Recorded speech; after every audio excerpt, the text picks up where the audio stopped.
এই যে বাংলা মাসে মাঘ মাসের প্রথম তারিখে আমাদের গ্রামের সবাই যে যেখানে আছেন সবাই আসে এই উৎসবটুকু আনন্দ উপভোগ করার জন্য। আমার মন মতো একটা মাছ হয়েছে এখানে যারা আসুন সবে কইরা যে এইটা সবার চেয়ে বড়।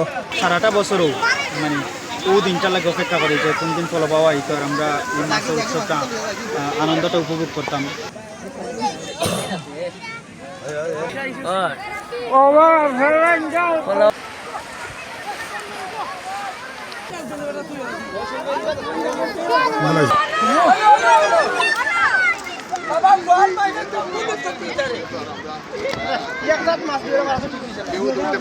একটা আমার নাই ষোলোটা পড়াইছে ওর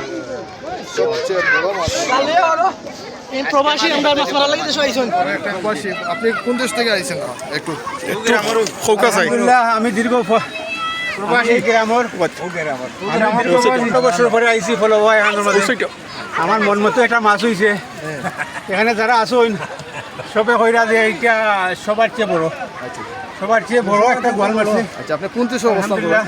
আমি সৌদি প্রবাসী। আমি দীর্ঘ 15 বছর পরে একটা মাছ মারছি আলহামদুলিল্লাহ।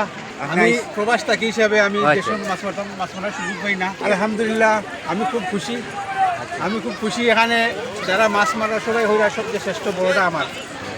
এই যে বাংলা মাসে মাঘ মাসের প্রথম তারিখে আমাদের গ্রামের সবাই যে যেখানে আছেন সবাই আসে এই উৎসবটুকু আনন্দ উপভোগ করার জন্য। তো অনেক সময় অনেক দেখা যাচ্ছে সুদূর লন্ডন থেকে আসে এই উৎসব পালন করার জন্য। তো আমিও আসছি সিলেট থেকে এই ফলোয়ার জন্য দেখার জন্য। প্রতি বছরও আসি আমি প্রবাসে থাকি আমি আলহামদুলিল্লাহ। সব এই তোমার সবই আসে এখানে দেখার জন্য। প্রতি বছর উৎসব চলে, সবাই আনন্দিত দেখার জন্য। ঠিক আছে ওই সিলেট মাঝে প্রত্যেকটা বছরও আমরা ফলো পাই।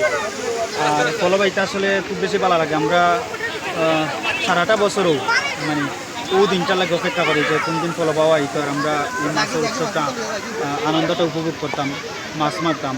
আর মাছ মারতে আসলে ফলো দিয়ে মাছ মারার আনন্দটা খুব বেশি ভালো লাগে যখন ফলোর ভিতরে মাছ আমায় আমরা মাছ দিয়ে যখন উঠি। আলহামদুলিল্লাহ ভাই আমাদের গৌরী গ্রামে সুন্দর ফলো সকাল ধরে আমরা পরিবহন করছি এই সফলতা পাইছি আমরা।